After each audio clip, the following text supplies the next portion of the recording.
You're listening to the Surgeons of Horror podcast. Hello, welcome to the Surgeons of Horror podcast. Its purpose is to look into the horror films, dissecting them one screen legend and franchise at a time. The full moon is up, so it can only mean one thing. Time for the full moon sessions and time to delve into another one of the lycanthrope films that have hit the cinema. We're in particular looking at the classic, one of the best. Arguably, people have said that this is the best werewolf film, An American Werewolf in London. In order to successfully dissect these films, though, we need a team of horror aficionados who will form the surgical team each episode.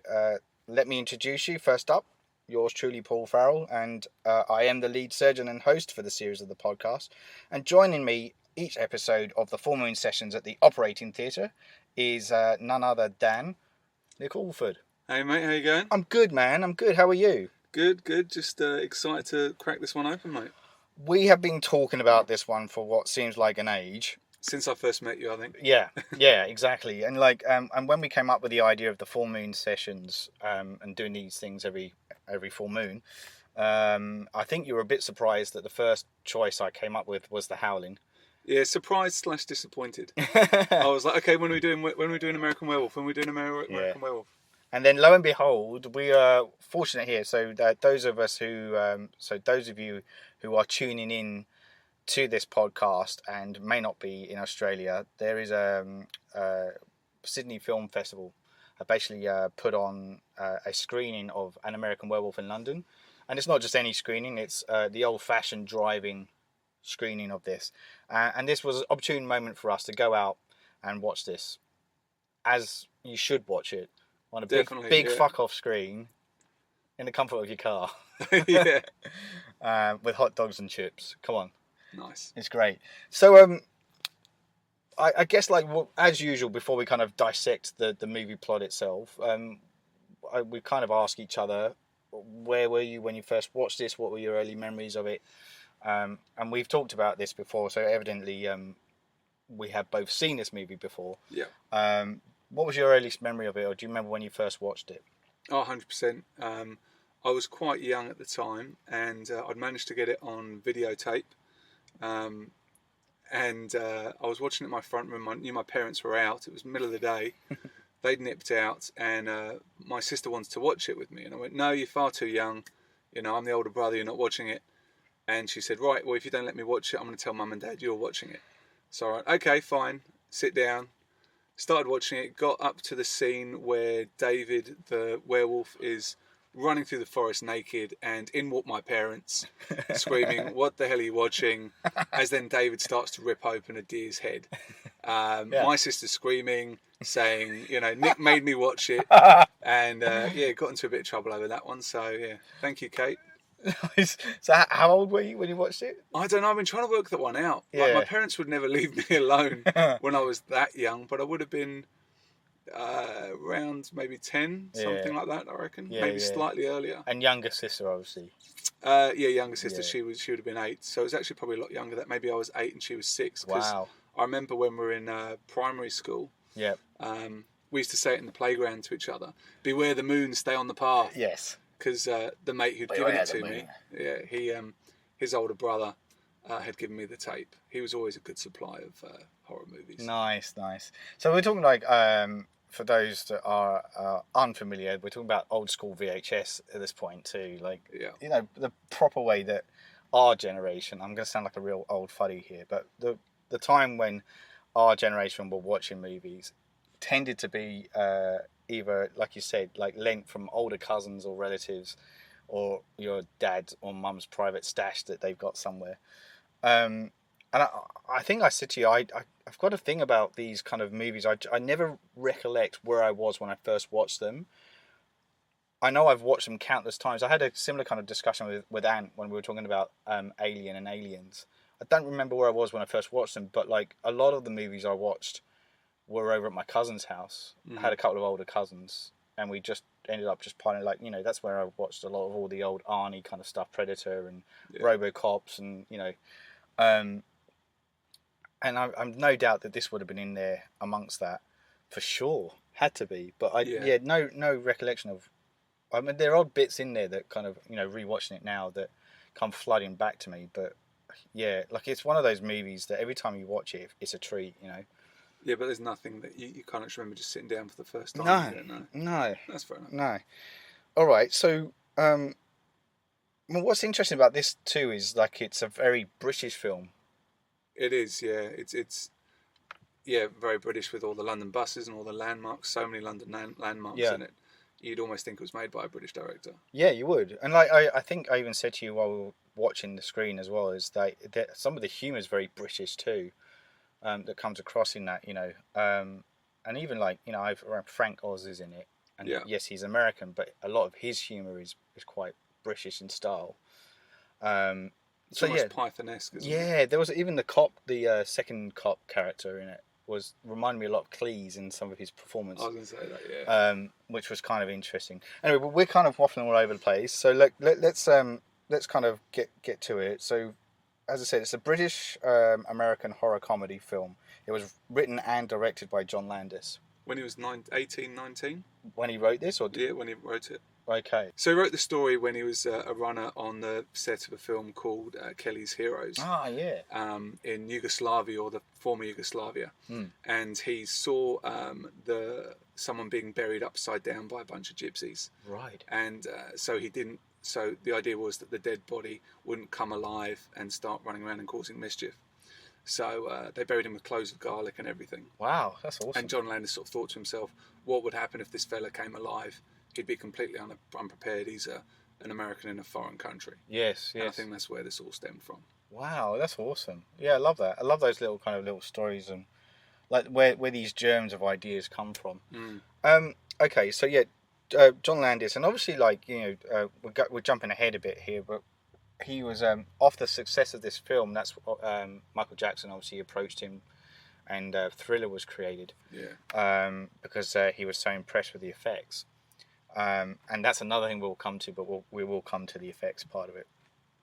And so we've got starring in this. We've obviously got David Norton playing the lead, and Jenny Agutter, Jenny, and Griffin Dunn rounding up the trio, the main trio. But essentially, like the opening scene is you're thrown straight into the Yorkshire moors. Yeah. And two American backpackers, middle of nowhere. Off the back of a truck filled with lambs. Yes, yes. And they just kind of get dropped off in the middle of nowhere. One is definitely more comical than the two. I'd say a bit more light-hearted. I'd say they both seem to make jokes. They do. Like David loves his knock jokes, and he's a bit more obvious. And so when they do that, when they're walking off after they've got off the truck, correct me if I'm wrong, but that was ad-lib, that kind of knock bit, wasn't it? Not that I know of. Could have been. I thought I'd read somewhere that it was. They kind of just riffed. They were just supposed to kind of, I think in the notes were just meant, and I could be wrong, so people can write to me and go, "You're wrong, you twat." No, just say you're right and we'll edit it out. Yeah. So they my understanding was that it was just like, say knock joke. That was kind of all that was in the script. Yeah. And so what you actually hear is them just kind of riffing off. And what was great about that though is already you get a sense of camaraderie between those two, and that's essential as the film unfolds as well. Yeah. And so I love their friendship. It's it's really, it is. It really is. It comes across that way, and I think, as I said, that needs to happen because of the events that transpire as the film progresses. So they end up turning up at the Slaughtered Lamb, name of the pub. Love it. In the middle of nowhere. They walk in, locals are all kind of doing that. It's the whole kind of piano moment, in a Western, where somebody walks in and everybody stops. No tumbleweed. No tumbleweed in this instance, no. And they kind of go in, and it's very much, in the heart of like Yorkshire. Although you were telling me the location of the pub wasn't in Yorkshire. No, it's in Surrey, about half an hour from where I used to live. So yeah. Yeah, awesome. So, but not that you know that it's done in a really great way that they kind of it feels authentic. 100%, yeah. And so they go in the pub. All the locals are there. There's a bit of tension, but the ice is broken by the Telly T-Man. Brian Glover. Brian Glover, thank you. I always forget his name. So he was in Alien 3, wasn't he? Yes. Yeah, thank you. And so the tension's broken by him as he tells this joke. Remember the Alamo. Remember the Alamo joke. Yeah. And those that have watched this film, it's quite a iconic scene, this bit, as they're riffing, because you've got Rick Mayall in there too. Yeah. Chess player number two. The whole kind of it's something out of, it is a nod to like the old Hammer horror films and the old kind of Universal classic, where they're in those instances they're meant to be in Transylvania. But they could easily be one of those. Yeah, and they've just kind of picked that up and plonked it in the middle of Yorkshire. And that's something that John Landis has always been quite proud of, is always acknowledging the history of horror and never kind of deviating away from it. As we do this record, it's not been long since The Mummy has come out. Tom Cruise's The Mummy. Yeah. And John Landis has apparently come out and attacked the movie, saying it pays no respect to its history. So that's kind of where I'm going with that. He's somebody that's very passionate about film, passionate about the stories that have made these films, and they're kind of like the building blocks of where to progress from. He references the werewolf movies a couple of times. Yeah, a lot of times in them. Yeah. And even in Hammer as well, which is why I kind of mentioned it, is there's a scene later on where David's character is talking to Jenny Agutter in bed, saying, "Have you seen the Wolfman?" And starts describing it. But before he does that, she says, "You mean the one with Oliver Reed?" Now that's actually from The Curse of the Werewolf, which is a Hammer horror film.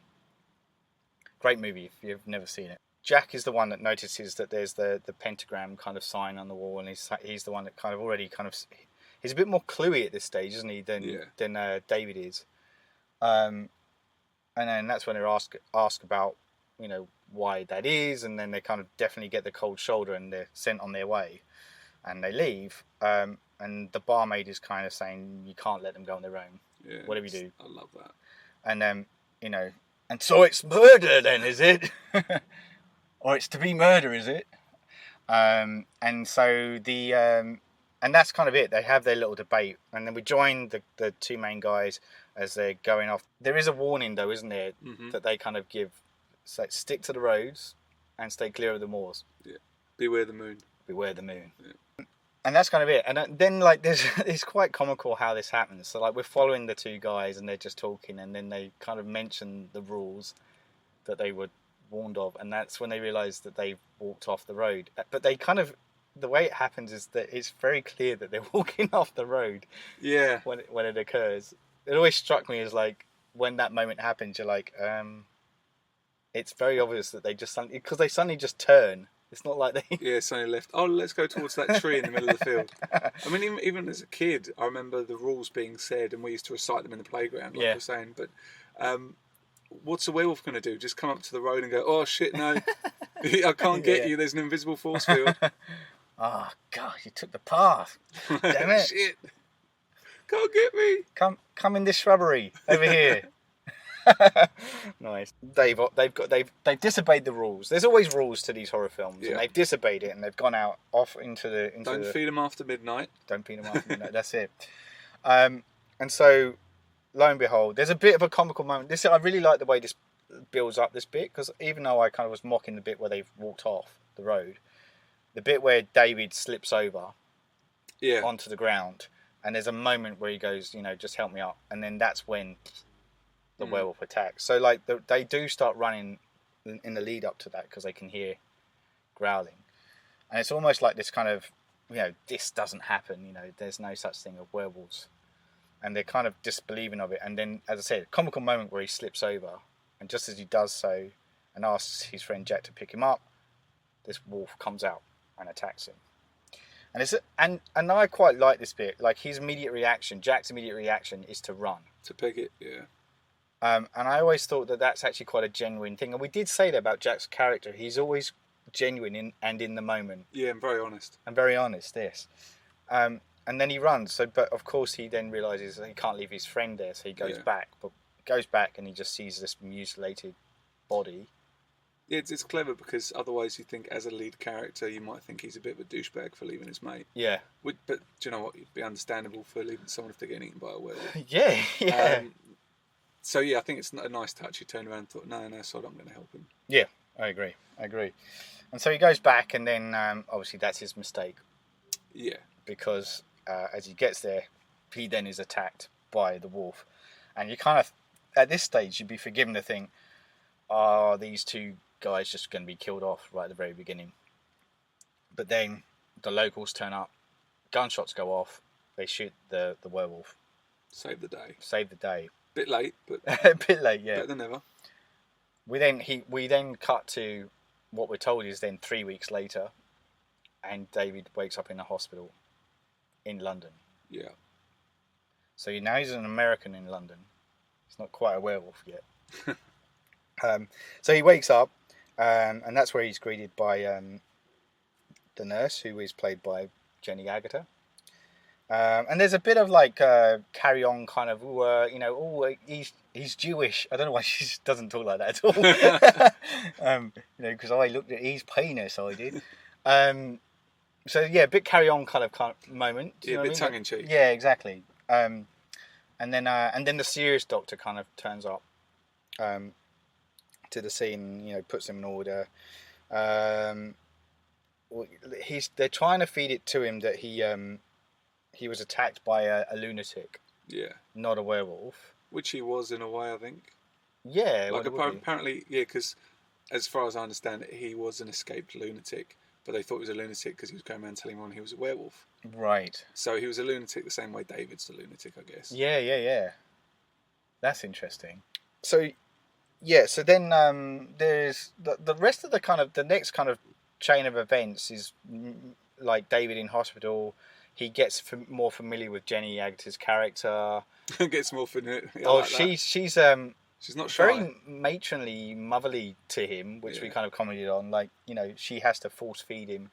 Read him a bedtime story. Yeah, exactly. There is that kind of going on, which I'm sure Freud would have a field day with that. Yeah. That kind of whole kind of write up, and then and there's it becomes quite fractured and disjointed through this section while he's in the hospital. He's having lots of these weird nightmares. Like you said, there's the naked running through the woods bit, eating a raw deer. A deer. Dreams within dreams. Dreams within dreams, yeah. And then like Nazi zombies yeah. shooting people. Shooting his family up. Shooting his family, killing his family, that's right. And then waking up from that in the hospital, only to have Jenny Agutter kind of killed by a zombie Nazi. Hiding behind the curtains. And then kind of waking up again from that. So, but what makes this, and like, if you're kind of listening to this and you've never seen an American Werewolf in London, you might be thinking, what the fuck is going on? But there's a reason for this, because he has to start questioning his sanity, because this is the moment, the next scene is where his friend Jack appears, bloody and mauled. Yeah, it kind of eases us into it a bit as well. Yeah. Whereas if he just turned up out of the blue, be like, oh, what's going on here? But as we've been eased in with these other dream sequences, we kind of go, okay, this could be a bit more. This is where that film's going. Yes. So his friend appears. So he's questioning whether this apparition is real or not. Mm. And it's really good makeup effect here. Like, fucking incredible. Oh, so good. And still today. Yeah, completely agree. And this is right. So is this Rick Baker's handiwork too? With the skin? Yeah. Okay, so the guy's a legend without doubt, but this particular movie, cemented him into the Hall of Fame of films. And as you said, he went on and won the Oscar for this. Yes, yeah, the first ever best makeup, yeah. Yeah, how cool is that? I mean, like you got to say that there's great reason for that. Like if you watch this film. We saw indicators of it already when David gets kind of mauled at the very beginning, but it's dark, the light's not quite right. This is daylight. Yeah. And his skin is literally falling off his face and his neck. Yeah. And you were saying that there was unintentional flappage. Flappage bit of skin, yeah. Yeah. It was a happy accident. One of those things Rick Baker was saying, it's just a happy accident. which is cool, you know, and like and I think a lot of people have modelled, or horror films since then have modelled the styling of the makeup. We're talking like pre-CGI period here, so everything you see is looks real. It's, you know, you could reach out and touch it, and it's, you know, incredible achievement to be able to do these things and make it believable. And it's a really, really great scene. And as I said, so David's questioning his sanity a bit, and this is also where we get laid down, I guess, the next set of rules to the game, where Jack is saying to David, you know, I'm the living dead. I'm going to be walking around until the curse is lifted, and the only way that the curse can be lifted is if the bloodline of the werewolf stops. Yeah, because he was murdered. Yeah, he's stuck in limbo, an unnatural death. Exactly, and the person who he's carrying on the bloodline is David. Yeah. So he's basically saying that David has to die. He has to kill himself. But problem is David is questioning his sanity. Doesn't think any of this is real. Here's the next interesting bit. So like then Jenny, I always forget her name. She's the nurse. Jenny Agutter turns up into the room, kind of reassures him. But she then, when he leaves the hospital, invites him back to her place to stay. Yeah, which was nice, huh? It's very nice of her, very open and very kind of. And there's this great like bit where they kind of turn up at her apartment, a flat, and she kind of shows him around the interior of the house. It's quite a small little apartment. And this is the bedroom. And this is the bedroom. Charming. And he's like, you know, quite rightly points out there's only one bed, and then she is quite open with him. We were talking about him being open with her. You're right. She's quite open with him too, saying, you know, I don't know what I'm saying, but I've had 7 lovers. 3 of them were one night stands. One night stands, yeah. And do you know what I mean? There is this kind of awesome, like, it's almost like they have to be drawn to each other for some reason. There's a reason that their paths have crossed. Yeah. I just found that kind of interesting. And he, as their relationship develops, he becomes more and more open and quite clear cut with her, saying like, I've seen David and no, he is David. I have seen Jack. Yeah, and in a vision, and she's not. I'm a werewolf. Dismissive. No, but it's not like she believes it necessarily either. She's just obviously aware he's been through trauma and he's processing it. However, and I think that just makes her more endearing as a character. Like, we have a lot of her just doing nurse stuff. Like, she's chatting to the no kid. No, you know, just makes you, you know, love her even more because she's dealing with these annoying children. Yeah. You know, she's a nurse, so she obviously cares for people. And that just makes you feel for her even more. And, you know, it feels like something she would genuinely do is, you know, feel sorry for a foreigner in a strange land who's just lost his best mate. Yeah. Well, I'll put you up because what else are you going to do? You know, it all feels quite believable, their relationship. Yeah, I agree. Because over such a short period of time, it could feel like bullshit. You know, it's like, oh, what, now they're suddenly in love, you know? Yeah, and I guess that happens a lot, especially in we mentioned sequel, An American Werewolf in Paris. Let's not, no. But that felt forced, their relationship. Anyway. Well, because she was Jenny's daughter as well. Like, without spoilers. Yeah, far out. I was trying to remember what the link was. Yeah. Cool. So, and we may well, I hate to say this, but we probably will have to do a podcast on that down the track. So brace yourself. Well, a little note on that. John Landis was saying he had a choice of shooting in either London or Paris because apparently they're the most highest places that have claimed to have werewolf attacks. Really? Or a werewolf presence, I think he said. So he was going to shoot in either one of those, and he didn't speak French, so he chose London. So how do you find that out? How, like, where is that written? Like, it was before Google, so you know, exactly. later. Yeah, far out. Because I would have thought it would be more like Eastern Europe, you know. You'd think so. One thing he also said was he was bringing across, you know, 4 Americans to work in England. So the British government said, "Oh, you can't bring across Griffin Dunn. Just get a North American actor living in England. You know, we won't give you his visa." And he said, "Let him in, or else I'll go and shoot in Paris." Why? And they just went, "Okay, fine. Come in." So he'd obviously found the actor he wanted and was willing to put the film on the. Wow, that's pretty. Because I can't imagine anyone else playing Jack. No, he's great because He's very natural. He is natural. It didn't feel forced at all, and I think that's what obviously John Landis was drawn to. Yeah, was yeah. The genuine. So I never got this until I was researching this art, in preparation for the podcast. But I never twigged that he was the same guy in After Hours. Oh, I've always known. Yeah, and I love that movie. I can tell you where I watched that as well. Yeah. I stayed up late one night watching it, and I did too. Yeah. Freaked me out. Yeah, love it. It was such a good movie. But it's like when I read it, I went, "Oh yeah, of course it is. It's totally him." Just didn't. The 2 and 2 didn't make. Didn't align when I was when I. We'll make mistakes, Paul, because I thought David Norton was the lead guy out of Gremlins for a while when I was a kid. So, I can understand that. White blindness, I guess. Yeah, exactly. I can understand that though. They've got Zach. I think his name is Zach Gilligan, isn't it? Anyway, something along those lines. But he's got the short, kind of curly hair. That's it. American, wholesome American. I didn't realise how tall David Norton was either until I rewatched this. He seems like a really tall guy. Well, he's quite lanky as well. Anyway, that's on the side. The reason I guess the reason I mentioned that too is because he's the one that has to go through all the kind of prosthetics and the makeup. Yeah. And it kind of works when you see them elongate his body in that transformation scene because he's a lanky guy anyway. He's not stocky. Yeah. Anyway, that's on the side. Oh, so he stays over at, he ends up staying over at Jenny Agata's house, and a bit of boom chugga wow wow happens. That night, he gets another visit from Jack, although now Jack is looking slightly green as his body's decomposing. And that's just incredible. The idea to actually have him decompose throughout time is just to the point where he's, a puppet. Yeah, a skeletal puppet down the end. In a later scene, and that always struck me. I was young when I watched this, but up to that point, I never really thought of the idea of a body decomposing. You're so used after to it's died. Yeah, it's great. It's such a great moment, and it's a really, again, the makeup looks really cool in this as well.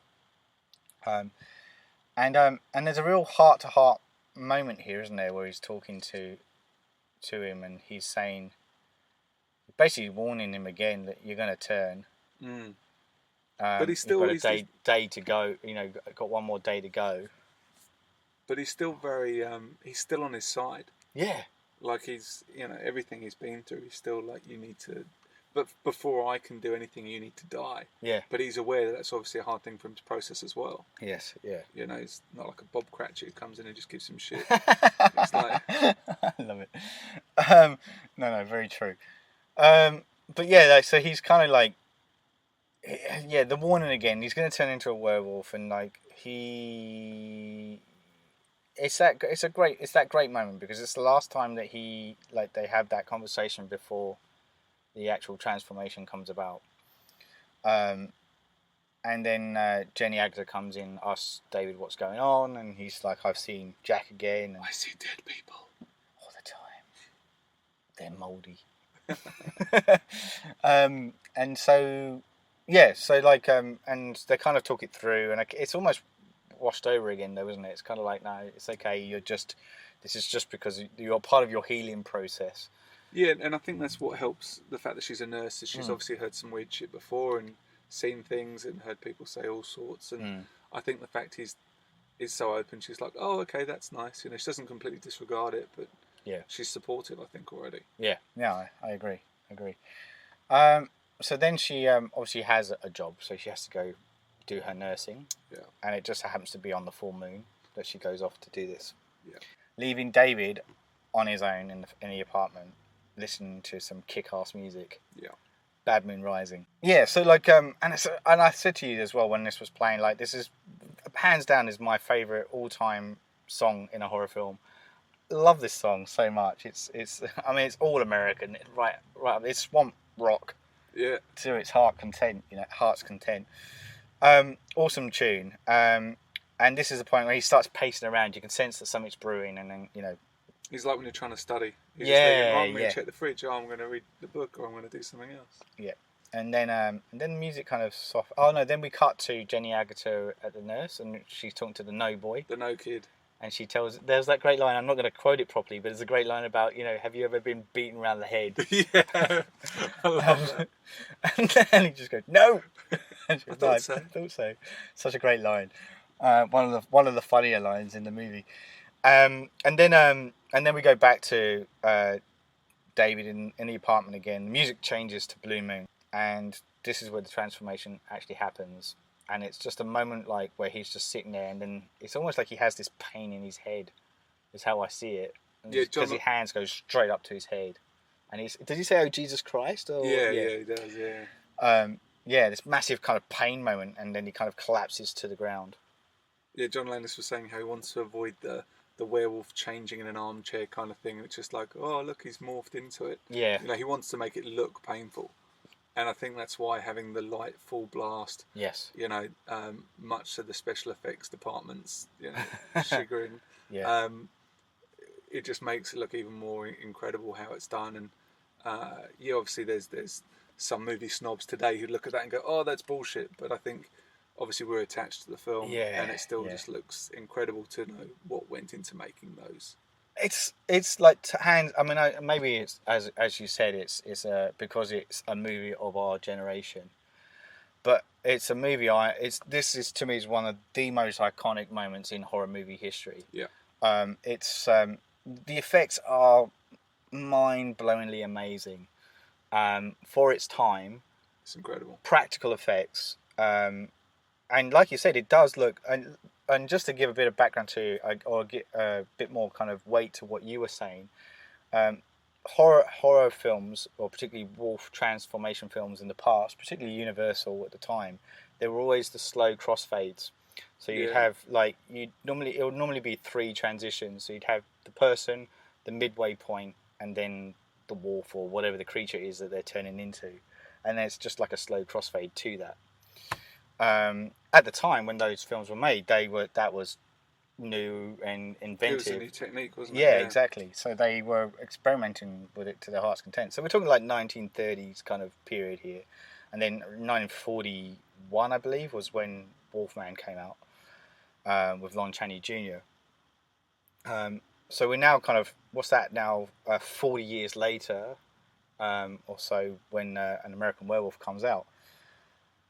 And things have advanced, and they take the bull by the horns and really kind of run with it, and don't show. And Rick Baker and the team had a tough task ahead of them to, as you said, have it in full light, and it looks painful as fuck. Like, it's the sound for me. The audio of like cracking bones. Yeah, absolutely.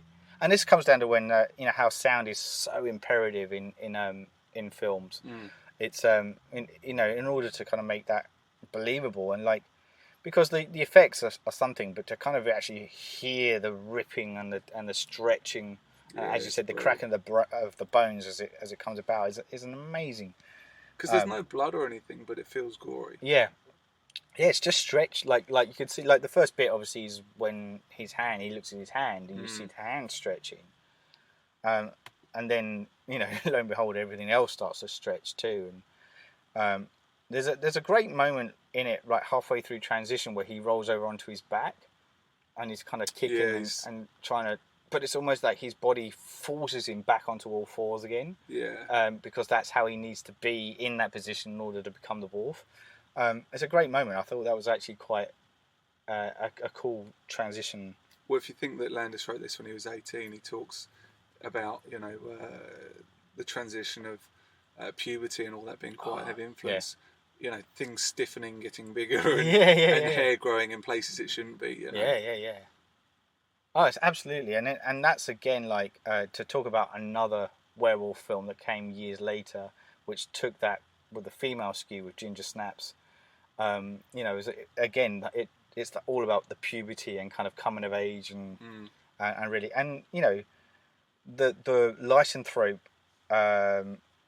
mythology is very much about sex.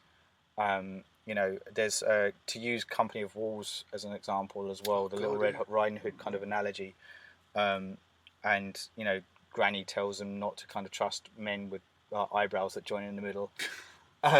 Really? Yeah. Right. The whole monobrow thing.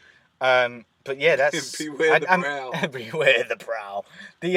But that's it's Neil Jordan for a start. It's seeping with sexual kind of metaphors and throughout the and imagery throughout the whole of that film. So yeah, it's always been a very kind of sexual film, you know, particularly from a masculine kind of point of view. Well, they always end up naked running in the woods. Naked running in the woods, yeah. Who wouldn't want to run naked in the woods devouring deers? So look, yeah, it's a great kind of transition. Eventually, you know, he changes. The last thing that changes is his face, where he just now elongates and then he becomes the wolf. And then something that we both picked up on this last screening is how does he get out of the apartment without breaking anything? Like nothing's disturbed in the apartment. No. Jenny comes home and she's like, "Oh look, where have you been? You know, not what the fuck you done to my sofa." Yeah, look at my doilies. That's it. Yeah. Ripped to shreds they are. Which okay, I guess you can forgive that because, and this is where the next kind of section is his rampage through London as the wolf. Oh, is it the London? Is it the subway, the underground? It comes to the subway bit, but the first bit, the first section is where he is kind of going through the back streets of like kind of feels like Kensington, kind of, you know, upper end, and he comes across the couple on the way to a dinner party. Yeah, kills them, and then we come to the tramps like us. They were born to run. So you got the three tramps, and they kind of you don't really see them get devoured, but it's hinted at that they get attacked. Yeah. And then we get the tube scene. With the tube scene, I love that. The tube scene with Bib Fortuna, as you were telling me. Yeah. The Jabba the Wanga. He which is a great kind of moment because tubes can be eerie as fuck, especially like if by yourself on your own at night, which he is. And you know, he does a whole very British. There's somebody there. He's not only that, he's holding his brolly. He's got his umbrella with him in his briefcase. No bowler hat though. No bowler hat. 2 on the nose. And I think the problem is that he drops his brolly. I think that was his downfall. Yeah, that's his talisman. Yeah, if armed with a brolly, you'd be all right. So he kind of starts heading towards down like these the tunnel of the tubes. The pedestrian part, I should say, and then he obviously sees the creature, and there's this great chase scene where he's kind of running away from it, and we never see it. It's all kind of POV stuff, isn't it? Yeah. From either the wolf's point of view or his point of view, running down this kind of like tunnels, and eventually gets to the escalator, trips up, and then it's shot from the top of the escalator, looking down across his body. And you can just about make the bottom of the floor when you see the pores come in, and so you can see it but not see it. Yeah, which is a great shot, and you kind of mentioned that was one of your favourite shots in the movie. And then it comes up, attacks, kills the character, and then we kind of cut to the next scene, which is daytime in a zoo. Yeah, in a wolf cage. In a wolf cage with real wolves. And he's naked. Yeah, poor bloke. And not only that, but like he climbs up and out of it. He's quite agile, is David Norton. Well, that's what. Apparently, that's because obviously they're real wolves, so he wants to get out there as soon as he can. Yeah, right. He was told they'd been fed, but not only that, they John Landis had connections with the zoo to have it to be able to shoot in I was going to say, yeah. But then they had to let the public in. So there came a point where there were actual people starting to walk in early, so he just like bolted out there as soon as he could, naked. Right.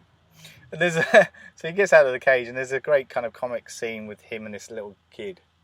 Oh, my favourite. With the balloons. My favourite. Where David's hiding in some shrubbery. I can't say shrubbery without thinking of Monty Python. Anyway, but he's in the shrubbery, and so he entices the kid over and goes, "I'll give you £1 for your balloons." And he said, and he's hesitant. "Okay, I'll give you £2." And the kid comes over and goes, "I'm not supposed to, I don't know you, so I can't talk to you," or something along those lines. And he goes, "I'm a balloon thief." Why would a balloon thief pay me? That's so good. Oh dear. And so he eventually kind of grabs the balloons, and that's to hide his dignity and try and make an escape. And then he steals a coat to kind of off this couple. Yeah. Another great shot. "Mummy, this naked American man took my balloons." So great. Anyway, look, he gets out there. There's a great scene again where he's standing at a bus stop dressed in like a woman's fur coat. Yeah. And then that's actually one of the grips giving him the death stare. Oh, really? Yeah. Nice. They got him to stand in. But eventually rocks up at Jenny's house. So something I missed here as well. There's the doctor goes on a little escapade. I love it. It's like a British drama. Yeah. You know, Doctor Watson. Midsummer Murders. Yeah. John Nettles. Bergerac the early years. Yeah. But yeah, he does a bit of investigating as to where this has occurred. So there must be somewhere up till that point. You kind of get the feeling he doesn't believe David's story, but there must be something there for him to go and investigate it. Maybe you'd think he'd know the difference between a werewolf slash and a guy stabbing at him. You know, he examines the wounds. I know, and exactly. They were dressed before you arrived here. It's like, okay, that's nice that whoever dropped you off in London. Yeah.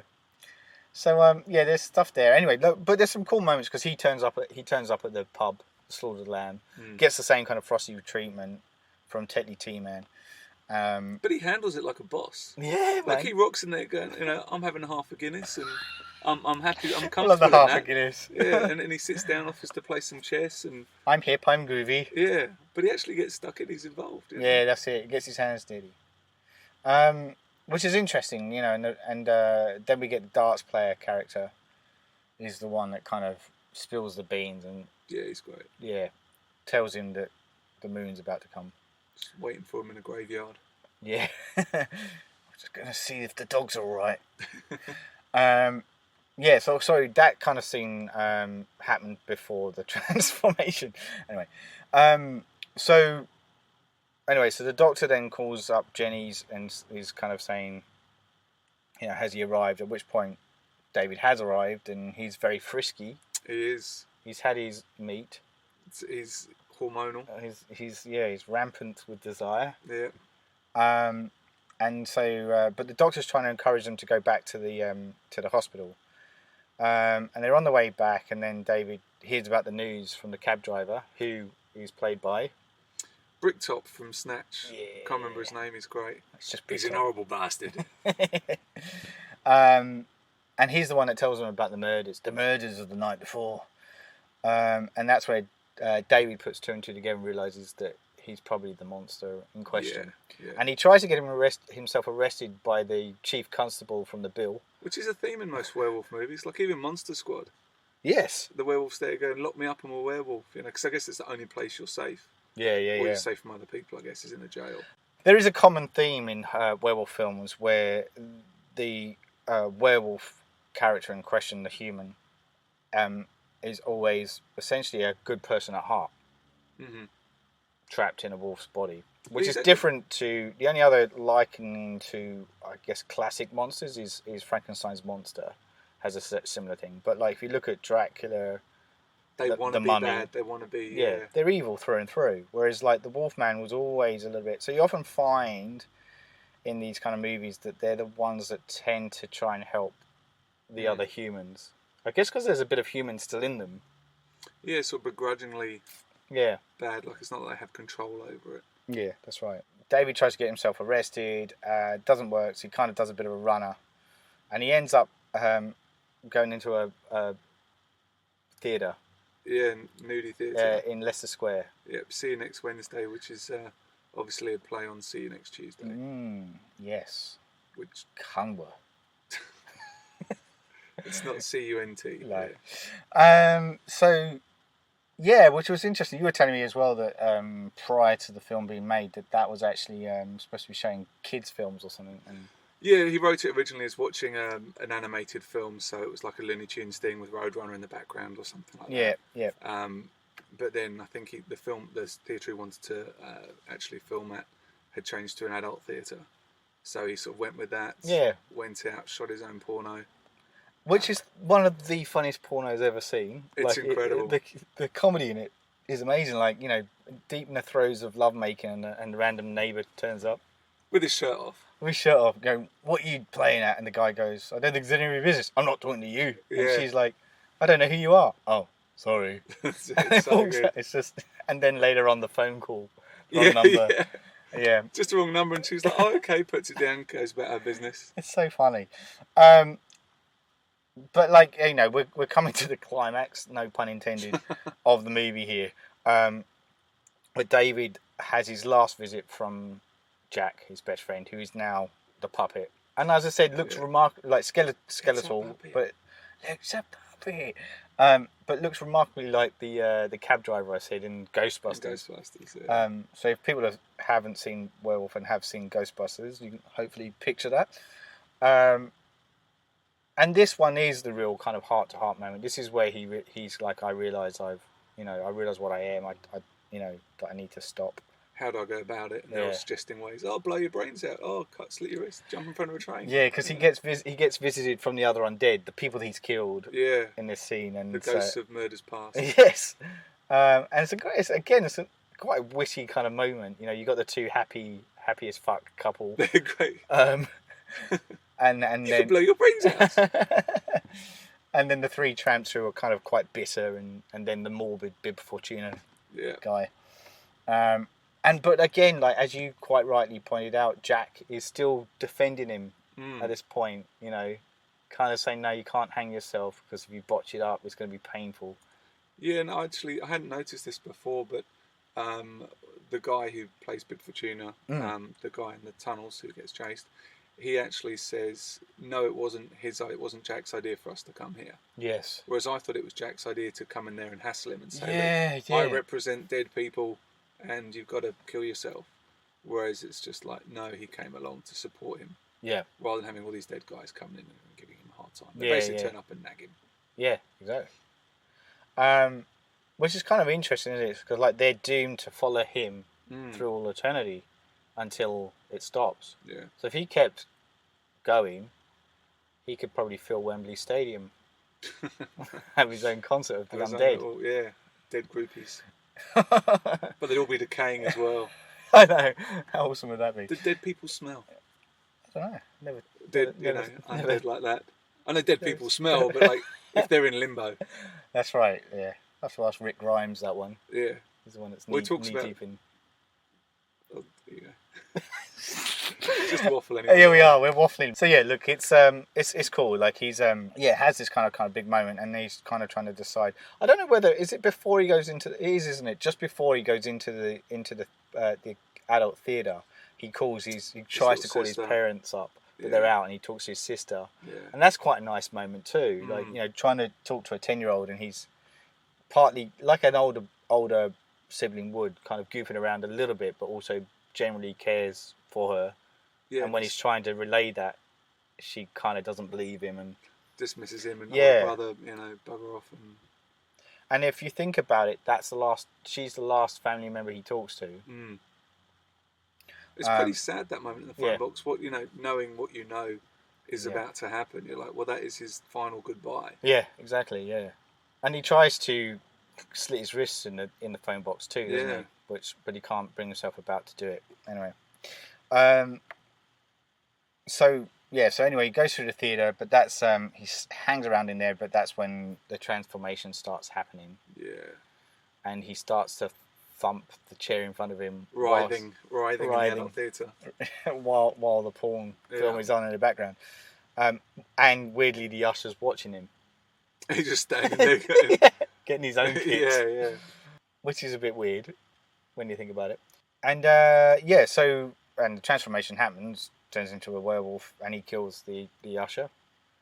And he also kills the other, I guess he's the theatre manager or somebody that goes down and find out what's going on. Keep an eye on him. Then the coppers turn up. They barricade him in. That's not going to hold him though, is it? No. Bit of metal like that's going to not... And you were saying here like how also... There's a good point. Like every time he transforms, the wolf slightly looks different, and I think it's obviously to do with, in order to get the shot, you have to kind of, make it look right for the shot that they're trying to carry out. Because I feel like his shoulders were quite big in this end bit. Yeah, there was a lot of that because that was a guy sort of being wheelbarrowed, so he had his arms like that, so his shoulders would have been up there. Okay, that makes sense. So Anyway, he manages to break himself free, but this is the fucked up bit as well. Like carnage left, right, and centre. It's great. We're in the middle of Piccadilly Circus here, and there's crashes happening, cars hitting each other. There's just as he jumps out though, this is where the main cop has arrived, and he bites his head off, and it goes flying across the bonnet of a car. See, it's funny you say bonnet because you're an Englishman as well, but that's where John Landis had a problem. I don't know if you heard this story. No.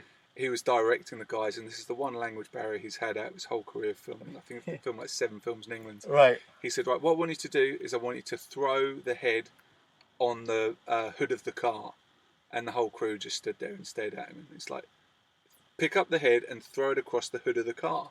And they still didn't get it. So he actually physically picked up the head and put it on top of the hood of the car. And he's like, look, there it is. And they went, oh, you meant the bonnet. The bonnet, not the hood. Why didn't you say bonnet? And it's just like, that's the whole the language barrier. God.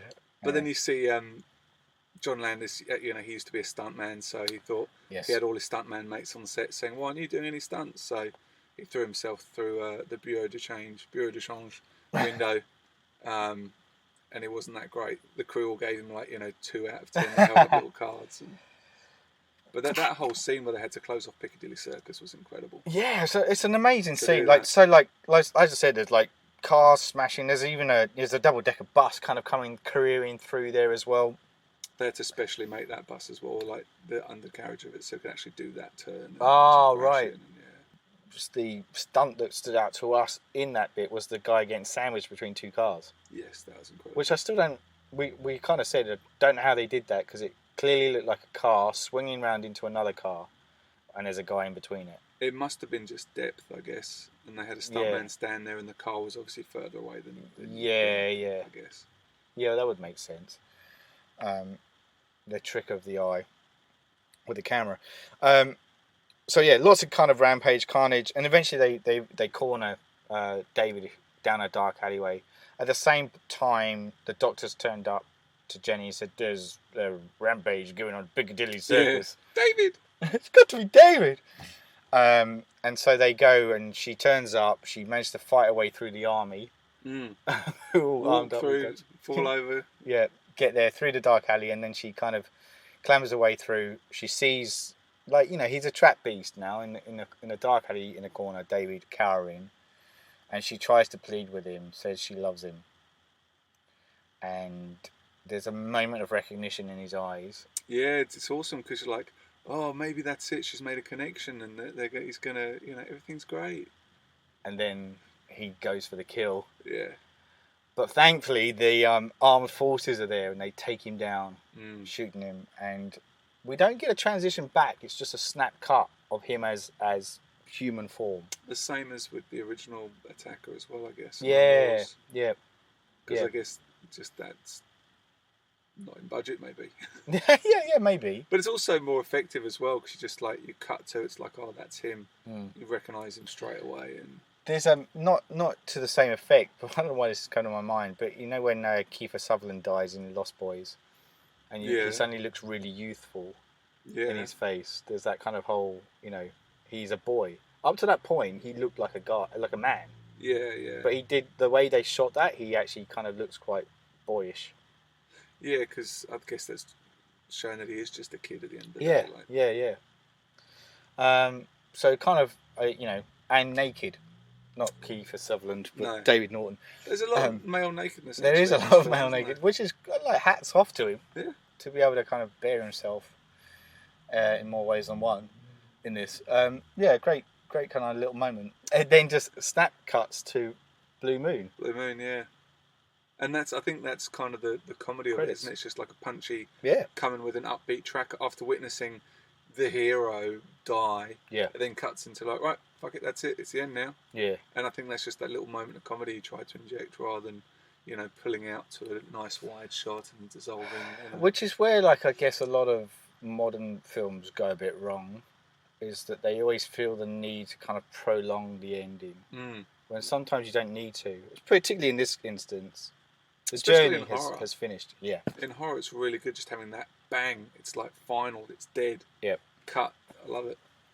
Yeah, it's cool. What are your thoughts? Like, we've just obviously, as I said, we've come out from watching this again on the big screen. What are your thoughts about re-watching this again? Did it trigger any memories to you, or does it still stand up today, do you think? 100%. The one thing that stood out to me was just how short it is. Yeah.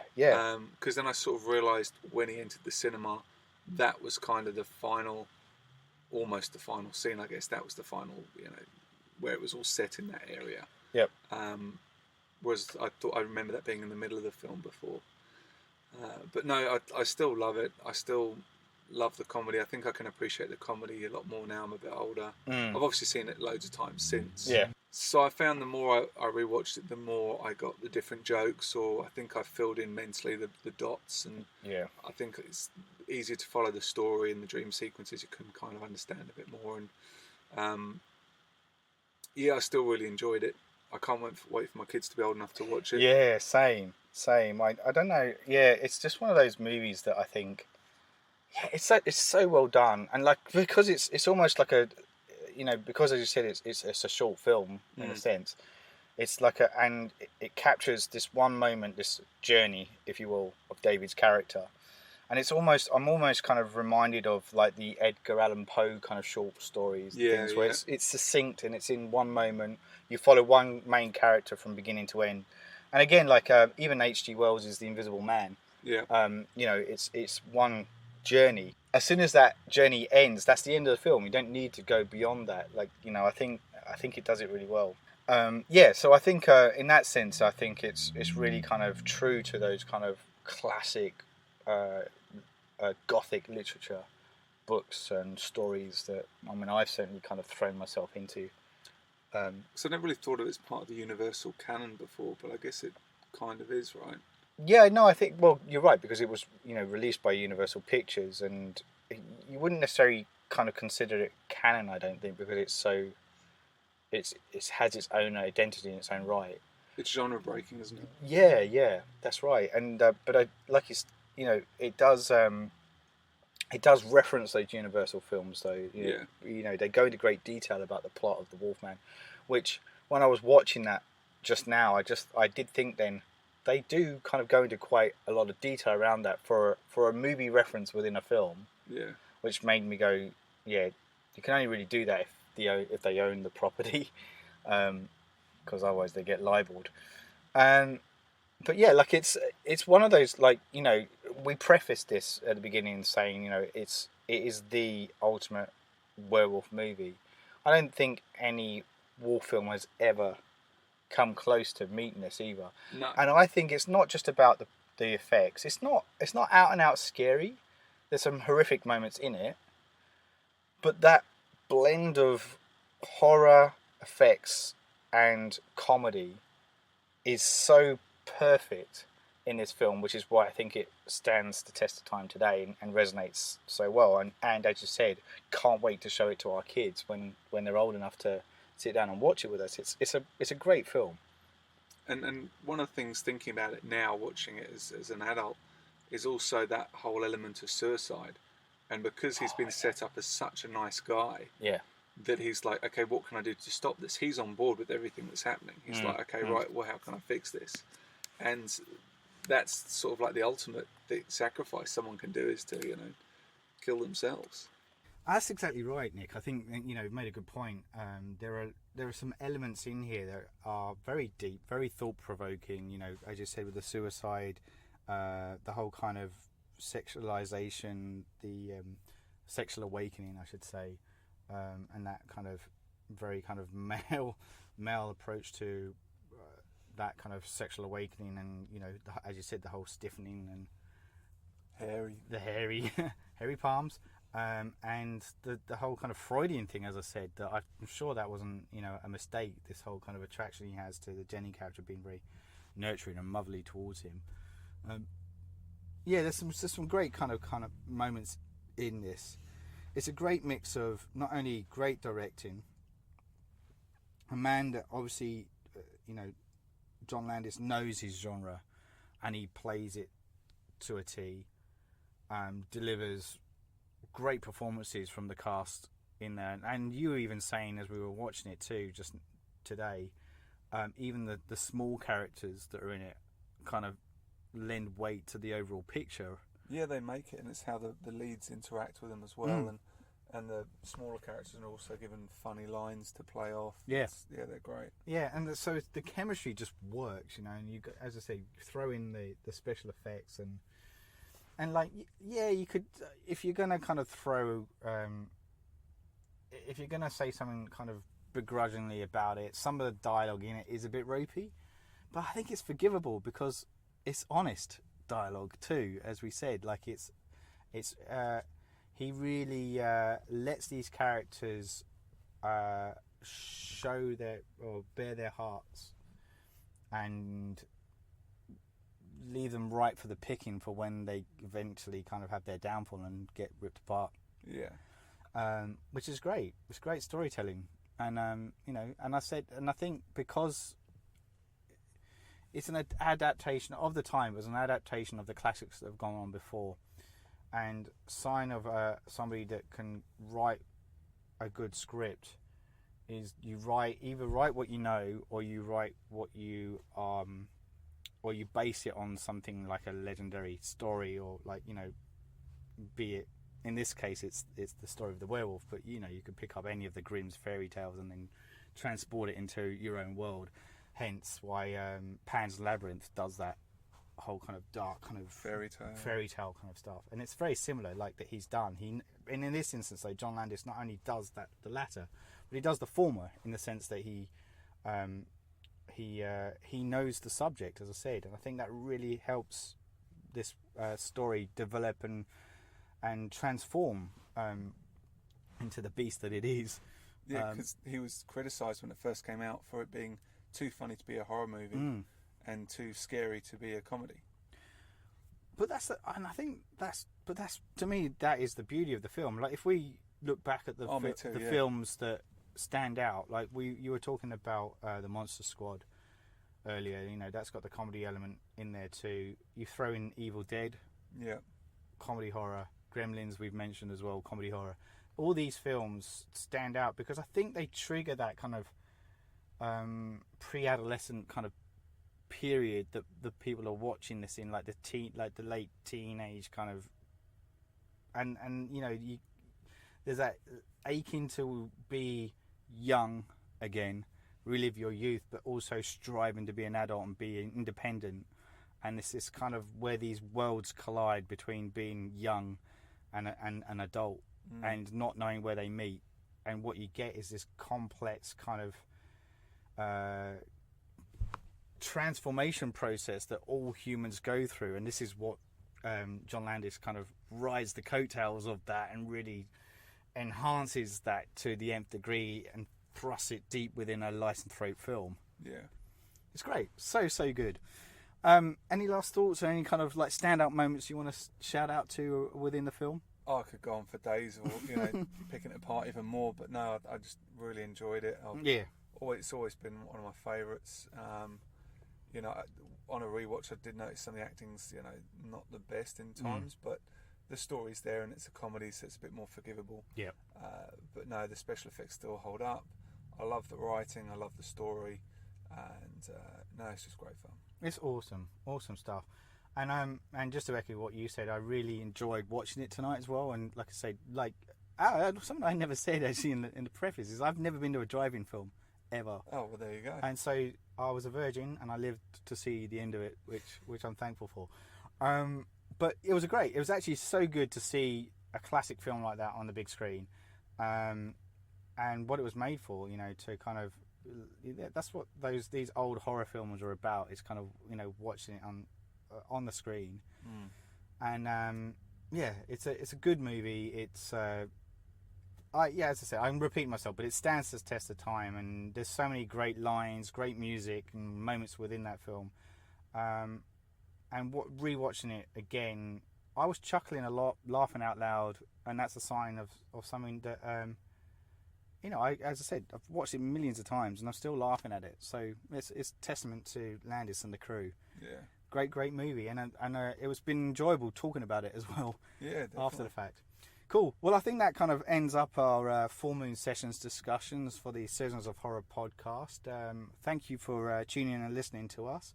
Once again, I'm your humble host and lead surgeon, Paul Farrell, and I was joined by Nick Alford. And that's us for today. Yeah, it's been a pleasure, mate. Thanks. Goodbye. See ya. You're listening to the Surgeons of Horror podcast. Music supplied by Peter Nezik.